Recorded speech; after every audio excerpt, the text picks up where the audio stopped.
وإذ أخذنا ميثاق بني إسرائيل لا تعبدون إلا الله وبالوالدين إحسانا وذي القربى واليتامى والمساكين وقولوا للناس حسنا وأقيموا الصلاة وآتوا الزكاة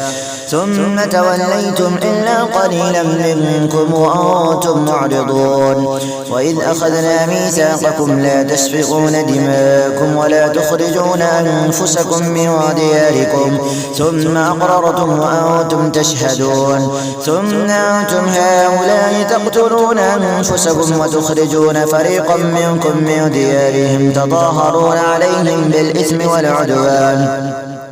وإن يأتوكم أسارى تفادوهم وهو محرم عليكم إخراجهم أفتؤمنون ببعض الكتاب وتكفرون ببعض فما جزاء من يفعل ذلك منكم إلا خزي في الحياة الدنيا ويوم القيامة يردون إلى أشد العذاب وما الله بغافل عما تعملون. أولئك الذين اشتروا الحياة الدنيا بالآخرة فلا يخفف عنهم العذاب ولا هم ينصرون. ولقد آتينا موسى الكتاب وقفينا من بعده بالرسل وآتينا عيسى ابن مريم البينات وأيدناه بروح القدس أفكلما جاءكم رسول بما لا تهوى أنفسكم استكبرتم ففريقا كذبتم وفريقا تقتلون. وقالوا قلوبنا غلف بل لعنهم الله بكفرهم فقليلا ما يؤمنون.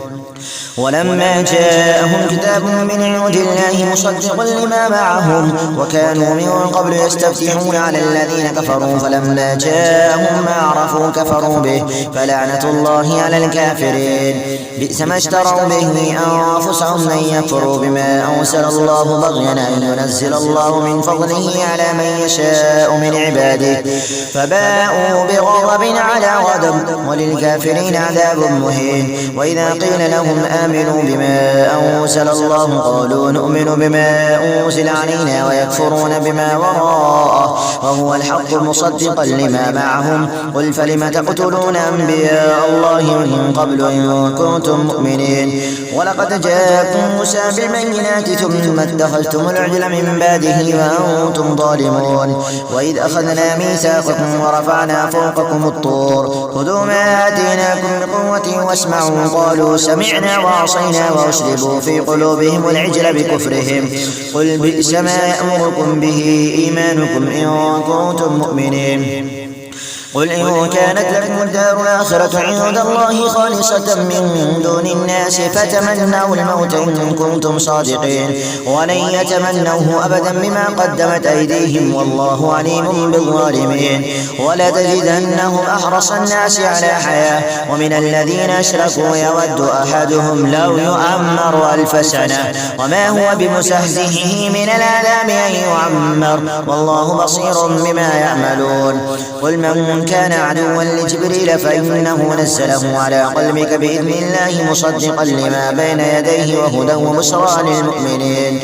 من كان عدوا لله وملائكته ورسله وجبريل وميكال فإن الله عدو للكافرين. ولقد أنزلنا إليك آيات بينات وما يكفر بها إلا الفاسقون أفكلما عاهدوا عهدا نبذه فريق منهم بل أكثرهم لا يؤمنون. ولما جاءهم رسول من عند الله مصدق لما معهم نبذ فريق من الذين أوتوا الكتاب كتاب الله وراء ظهورهم كأنهم لا يعلمون. واتبعوا ما تتلو الشياطين على ملك سليمان وما كفر سليمان ولكن الشياطين كفروا يعلمون الناس السحر وما أنزل على الملكين ببابل هاروت وماروت وما يعلمان من أحد حتى يقولا إنما نحن فتنة فلا تكفر فيتعلمون منهما ما يفرقون به بين المرء وزوجه وما هم بضارين به من أحد إلا بإذن الله ويتعلمون يعلمون ما يضرهم ولا ينفعهم ولقد علموا لمن اشتراه ما له في الآخرة من خلاق ولبئس ما شروا به أنفسهم لو كانوا يعلمون ولو أنهم آمنوا واتقوا لمثوبة من عند الله خير لو كانوا يعلمون. يا أيها الذين آمنوا لا تقولوا راعنا وقولوا انظرنا واسمعوا وللكافرين عذاب أليم. ما يود الذين كفروا من أهل الكتاب ولا المشركين أن ينزل عليكم من خير من ربكم والله يختص برحمته من يشاء والله ذو الفضل العظيم. ما ننسخ من آية أو ننسها نأتي بخير منها أو مثلها. ألم تعلم أن الله على كل شيء قدير. ألم تعلم أن الله له ملك السماوات والأرض وما لكم من دون الله من ولي ولا نصير. أم تريدون أن تسألوا رسولكم كما سئل موسى من قبل ومن يتبدل الكفر بالإيمان فقد ضل سواء السبيل. ود كثير من أهل الكتاب لو يردونكم من بعد إيمانكم كفارا حسدا من عند أنفسهم من بعد ما تبين لهم الحق فاعفوا واصفحوا حتى يأتي الله بأمره إن الله على كل شيء قدير. وأقيموا الصلاة وآتوا الزكاة وما تقدموا لأنفسكم من خير تجدوه عند الله إن الله بما تعملون بصير. وقالوا لن يدخل الجنة إلا من كان هودا أو نصارى تلك أمانيهم قل هاتوا برهانكم إن كنتم صادقين. بلى من أسلم وجهه لله وهو محسن فله أجر عند ربه ولا خوف عليهم ولا هم يحزنون. وقالت اليهود ليست النصارى على شيء وقالت النصارى ليست اليهود على شيء وهم يتلون الكتاب كذلك قال الذين لا يعلمون مثل قولهم فالله يحكم بينهم يوم القيامة فيما كانوا فيه يختلفون. ومن أضل ممن منع مساجد الله أن يذكر فيها اسمه وسعى في خرابها أولئك ما كان لهم أن يدخلوها إلا خائفين لهم في الدنيا خزي ولهم في الآخرة عذاب عظيم. ولله المشرق والمغرب فأينما تولوا فثم وجه الله إن الله واسع عليم. وقالوا اتخذ الله ولدا سبحانه بل له ما في السماوات والأرض كل له قانتون. بديع السماوات والأرض وإذا قضى أمرا فإنما يقول له كن فيكون. وقال الذين لا يعلمون لولا يكلمون الله أو تأتينا آية كذلك قال الذين من قبلهم مثل قولهم تشابهت قلوبهم قد بينا الآيات لقوم يوقنون. إنا أرسلناك بالحق بشيرا ونذيرا ولا تسأل عن أصحاب الجحيم. ولن ترضى عنك اليهود ولا النصارى حتى تتبع ملتهم قل إن هدى الله هو الهدى ولئن اتبعت أهواءهم بعد الذي جاءك من العلم ما لك من الله من ولي ولا نصير. الذين آتيناهم الكتاب يتلونه حق تلاوته أولئك يؤمنون به ومن يكفر به فأولئك هم الخاسرون. يا بني إسرائيل اذكروا نعمتي التي أنعمت عليكم وأني فضلتكم على العالمين واتقوا يوما لا تجزي نفس عن نفس شيئا ولا يقبل منها عدل ولا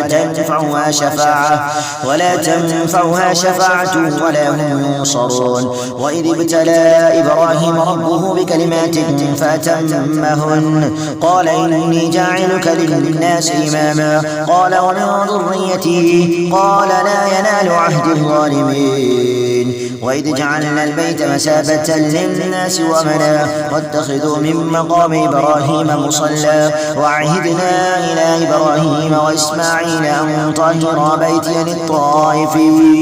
بيتي للطائفين والعاكفين والركع السجود. وإذ قال إبراهيم رب اجعل هذا بلدا آمنا وارزق أهله من الثمرات من آمن منهم بالله واليوم الآخر قال ومن كفر فأمتعه قليلا ثم أضطره إلى عذاب النار وبئس المصير. وإذ يرفع إبراهيم القواعد من البيت وإسماعيل ربنا تقبل منا إنك أنت السميع العليم ربنا واجعلنا مسلمين لك ومن ذريتنا أمة مسلمة لك وأرنا مناسكنا وتب علينا إنك أنت التواب الرحيم ربنا وابعث فيهم رسولا منهم يتلو عليهم آياتك ويعلمهم الكتاب والحكمة ويزكيهم إنك أنت العزيز الحكيم. ومن يرغب عن ملة إبراهيم إلا من سفي نفسه ولقد اصطفيناه في الدنيا وإنه في الآخرة لمن الصالحين إذ قال له ربه أسلم قال أسلمت لرب العالمين ووصى بها إبراهيم بنيه ويعقوب يا بني إن الله اصطفى لكم الدين فلا تموتن إلا وأنتم مسلمون. أم كنتم شهداء إذ حضر يعقوب الموت إذ قال لبنيه ما تعبدون من بعدي قالوا نعبد إلهك وإله آبائك إبراهيم وإسماعيل وإسحاق إلها واحدا ونحن له مسلمون تلك أمة قد خلت لها ما كسبت ولكم ما كسبتم ولا تسألون عما كانوا يعملون. وقالوا كونوا هودا أو نصارى تهتدوا قل بل ملة إبراهيم حنيفا وما كان من المشركين قولوا آمنا بالله وما أرسل إلينا وما أرسل إلى إبراهيم وإسماعيل وإسحاق ويعقوب والأسباط وما أوتي موسى وعيسى وما أوتي النبيون من ربهم لا نفرق بين أحد منهم ونحن له مسلمون. فإن آمنوا بمثل ما آمنتم به فقد اهتدوا وإن تولوا فإنما هم في شقاق فسيكفيكهم الله وهو السميع العليم. صبغة الله ومن أحسن من الله صبغة ونحن له عابدون. قل أتحاجوننا في الله وهو ربنا وربكم ولنا أعمالنا ولكم أعمالكم ونحن له مخلصون. أم تقولون إن إبراهيم وإسماعيل وإسحاق ويعقوب والأسباط كانوا هودا أو نصارى قل أأنتم أعلم أم الله ومن أظلم ممن كتم شهادة عنده من الله وما الله بغافل عما تعملون. تلك أمة قد خلت لها ما كسبت ولكم ما كسبتم ولا تسألون عما كانوا يعملون. سيقول السفهاء من الناس ما ولاهم عن قبلتهم التي كانوا عليها قل لله المشرق والمغرب يهدي من يشاء إلى صراط مستقيم. وكذلك جعلناكم أمة وسطا لتكونوا شهداء على الناس ويكون الرسول عليكم شهيدا. وما جعلنا القبلة التي كنت عليها إلا لنعلم من يتبع الرسول ممن ينقلب على عقبيه وإن كانت لكبيرة إلا على الذين هدى الله وما كان الله ليضيع إيمانكم إن الله بالناس لرؤوف رحيم. قد نرى تقلب وجهك في السماء فلنولينك قبلة ترضاها فول وجهك شطر المسجد الحرام وحيثما كنتم فولوا وجوهكم شطره وإن الذين أوتوا الكتاب ليعلمون أنه الحق من ربهم وما الله بغافل عما تعملون. ومن حيث خرجت فول وجهك شطر المسجد الحرام وحيثما كنتم فولوا وجوهكم شطره لئلا يكون للناس عليكم حجة إلا الذين ظلموا منهم فلا تخشوهم واخشوني وليتم نعمتي عليكم ولعلكم تهتدون. كما أرسلنا فيكم رسولا منكم يتلو عليكم آياتنا ويزكيكم ويعلمكم الكتاب والحكمة ويعلمكم ما لم تكونوا تعلمون فاذكروني أذكركم واشكروني ولا تكفرون. يا أيها الذين آمنوا استعينوا بالصبر والصلاة إن الله مع الصابرين. ولا تقولوا لمن يقتل في سبيل الله أموات بل أحياء ولكن لا تشعرون. ولنبلونكم بشيء من الخوف والجوع ونقص من الأموال والأنفس والثمرات وبشر الصابرين الذين إذا أصابتهم مصيبة قالوا إنا لله وإنا إليه راجعون. أولئك عليهم صلوات من ربهم ورحمة وأولئك هم المهتدون. إن الصفا والمروة من شعائر الله فمن حج البيت باعتمر فلا جناح عليه أن يطوف بهما ومن تطوع خيرا فإن الله شاكر عليم. إن الذين يكتمون ما أنزلنا من البينات والهدى من بعد ما بيناه للناس في الكتاب أولئك يلعنهم الله ويلعنهم اللاعنون إلا الذين تابوا وأصلحوا وبينوا فأولئك توب عليهم وأنا التواب الرحيم. إن الذين كفروا وماتوا وهم كفار أولئك عليهم لعنة الله والملائكة والناس أجمعين خالدين فيها لا يخفف عنهم العذاب ولا هم ينظرون. وإلهكم إله واحد لا إله إلا هو الرحمن الرحيم. إن في خلق السماوات والأرض واختلاف الليل والنهار والفلك التي تجري في البحر بما ينفع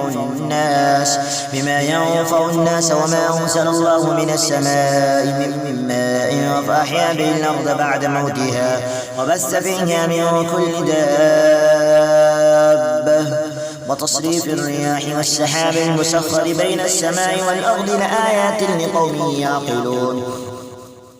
ومن الناس من يتخذ من دون الله أندادا يحبونهم كحب الله والذين آمنوا أشد حبا لله ولو يرى الذين ظلموا إذ يرون العذاب أن القوة لله جميعا وأن الله شديد العذاب. استبرأ الذين اتبعوا من الذين اتبعوا ورأوا العذاب وتقطعت بهم الأسباب. وقال الذين اتبعوا لو أن لنا قرة فنتبرأ منهم كما تبرأوا منا كذلك يريهم الله أعمالهم حسرات عليهم وما هم بخارجين من النار. يا أيها الناس كلوا مما في الأرض حلالا طيبا ولا تتبعوا خطوات الشيطان إنه لكم عدو مبين. إنما يأمركم بالسوء والفحشاء وأن تقولوا على الله ما لا تعلمون. وإذا قيل لهم اتبعوا ما أنزل الله قالوا بل نتبع ما ألفينا عليه آباءنا أولو كان آباؤهم لا يعقلون شيئا ولا يهتدون. ومثل الذين كفروا كمثل الذي ينيق بما لا يسمع إلا دعاء ونداء صم بكم عمي فهم لا يعقلون.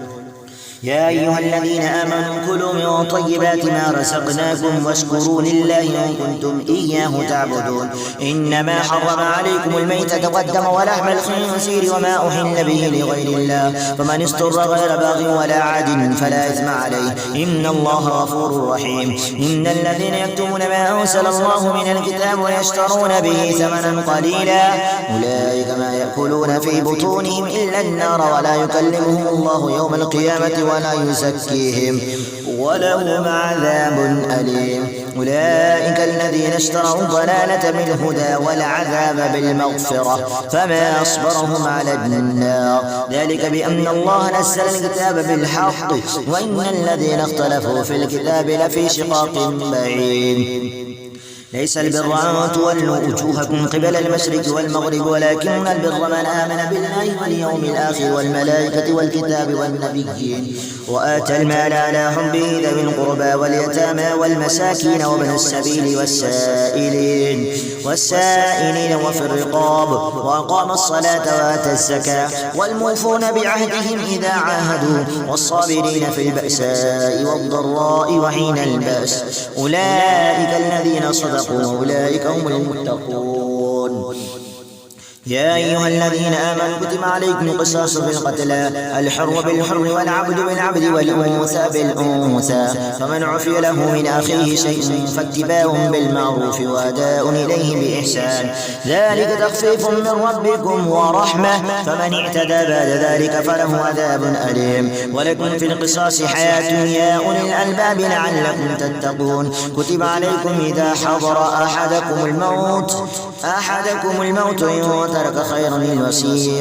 الوصية للوالدين والأقربين بالمعروف حقا على المتقين فمن بدله بعدما سمعه فإنما إثمه على الذين يبدلونه إن الله سميع عليم فمن خاف من موص جنفا أو إثما فأصلح بينهم فلا إثم عليه إن الله غفور رحيم يا أيها الذين آمنوا كتب عليكم الصيام كما كتب على الذين من قبلكم لعلكم تتقون أياما معدودات فمن كان منكم مريضا أو على سفر فعدة من أيام أخر وعلى الذين يطيقونه فدية طعام مسكين فمن تطوع خيرا فهو خير له وأن تصوموا خير لكم إن كنتم تعلمون شهر رمضان الذي أنزل فيه القرآن هدى للناس وبينات من الهدى والفرقان فمن شهد منكم الشهر فليصمه ومن كان مريضا أو على سفر فعدة من أيام أخر يريد الله بكم اليسر ولا يريد بكم العسر ولتكملوا العدة ولتكبروا الله على ما هداكم ولعلكم تشكرون وإذا سألك عبادي عني فإني قريب أجيب دعوة الداعي إذا دعاني فليستجيبوا لي وليؤمنوا بي لعلهم يرشدون وحل لكم ليلة الصيام الرفث إلى نسائكم هن لباس لكم وأنتم لباس لهن علم الله أنكم كنتم تختانون أنفسكم فتاب عليكم وعفى عنكم فلا نباشروهن وابتغوا ما كتب الله لكم وكلوا واشربوا حتى يتبين لكم الخيط الأبيض من الخيط الأسود من الفجر ثم أتموا الصيام إلى الليل ولا تباشروهن وأنتم عاكفون في المساجد تلك حدود الله فلا تقربوها كذلك يبين الله آياته للناس لعلهم يتقون ولا تأكلوا أموالكم بينكم بالباطل وتدلوا بها إلى الحكام لتأكلوا فريقا من أموال الناس بالإثم وأنتم تعلمون يسألونك عن الأهلة قل هي مواقيت للناس والحج وليس البر بأن تأتوا البيوت من ظهورها ولكن البر من اتقى وأتوا البيوت من أبوابها واتقوا الله لعلكم تفلحون وقاتلوا في سبيل الله الذين يقاتلونكم ولا تعتدوا إن الله لا يحب المعتدين وقتلوهم حيث ثقفتموهم وأخرجوهم من حيث أخرجوكم والفتنة أشد من القتل ولا تقاتلوهم عند المسجد الحرام حتى يقاتلوكم فيه فإن قاتلوكم فاقتلوهم كذلك جزاء الكافرين فإن انتهوا فإن الله غفور رحيم وقاتلوهم حتى لا تكون فتنة ويكون الدين لله فإن انتهوا فلا عدوان إلا على الظالمين الشهر الحرام بالشهر الحرام والحرمات قصاص فمن اعتدى عليكم فاعتدوا عليه بمثل ما اعتدى عليكم واتقوا الله واعلموا أن الله مع المتقين وأنفقوا في سبيل الله ولا تلقوا بأيديكم إلى التهلكة وأحسنوا إن الله يحب المحسنين وأتموا الحج والعمرة لله فإن أحصرتم فما استيسر من الهدي ولا تحرقوا رؤوسكم حتى يبلغ الهدي محله فمن كان منكم مريضا أو به أذى من رأسه ففدية من صيام أو صدقة أو نسك فإذا أمنتم فمن تمتع بالعمرة إلى الحج فما استيسر من الهدي فمن لم يجد فصيام 3 أيام في الحج و7 إذا رجعتم تلك 10 كاملة ذلك لمن لم يكن أهله حاضر المسجد الحرام واتقوا الله واعلموا أن الله شديد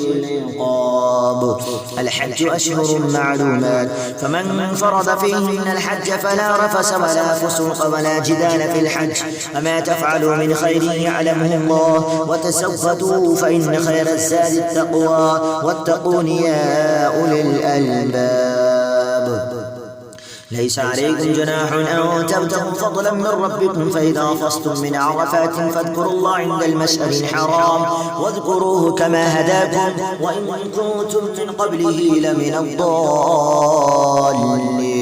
ثم أفيضوا من حيث أفاض الناس واستغفروا الله إن الله غفور رحيم فإذا قضيتم مناسككم فاذكروا الله كذكركم آباءكم أو أشد ذكرا فمن الناس من يقول ربنا آتنا في الدنيا وما لهم في الآخرة من خلاق ومنهم من يقول ربنا آتنا في الدنيا حسنة وفي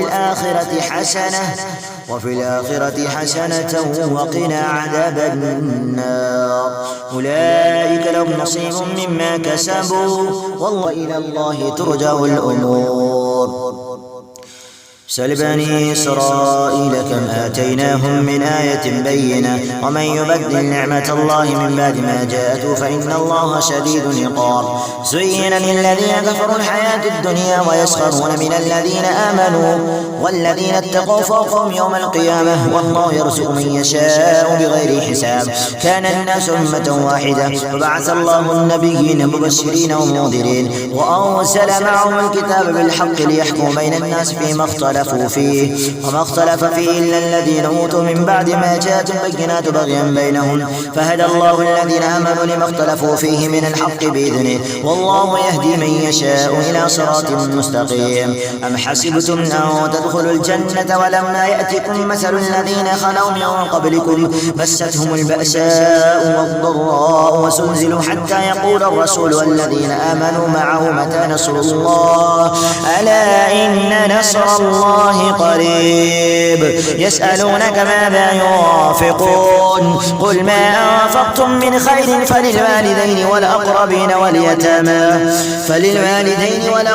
واليتامى والمساكين وابن السبيل وما تفعلوا من خير فإن الله به عليم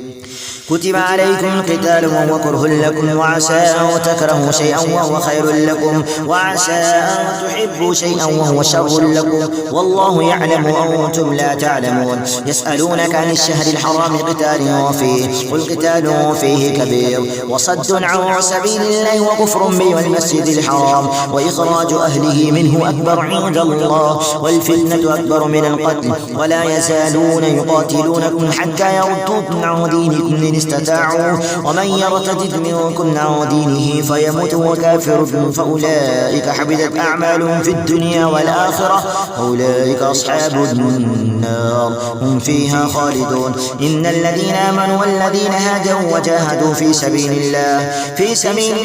أولئك يرجون رحمة الله والله غفور رحيم يسألونك عن الخمر والميسر قل فيهما إثم كبير ومنافع للناس اسمهما أكبر من نفعهما ويسألونك ماذا ينفقون قل العفو كذلك يبين الله لكم الآيات لعلكم تتفكرون في الدنيا والآخرة ويسألونك عن اليتامى قل إصلاح لهم خير وإن تخالطوهم فإخوانكم والله يعلم المفسد من المصلح ولو شاء الله لعنتكم إن الله عزيز حكيم ولا تنكحوا المشركات حتى يؤمن ولأمة مؤمنة خير من مشركة ولو أعجبتكم ولا تنكحوا المشركين حتى يؤمنوا ولعبد مؤمن خير من مشرك ولو أعجبكم أولئك يدعون إلى النار والله يدعو إلى الجنة والمغفرة بإذنه ويبين آياته للناس لعلهم يتذكرون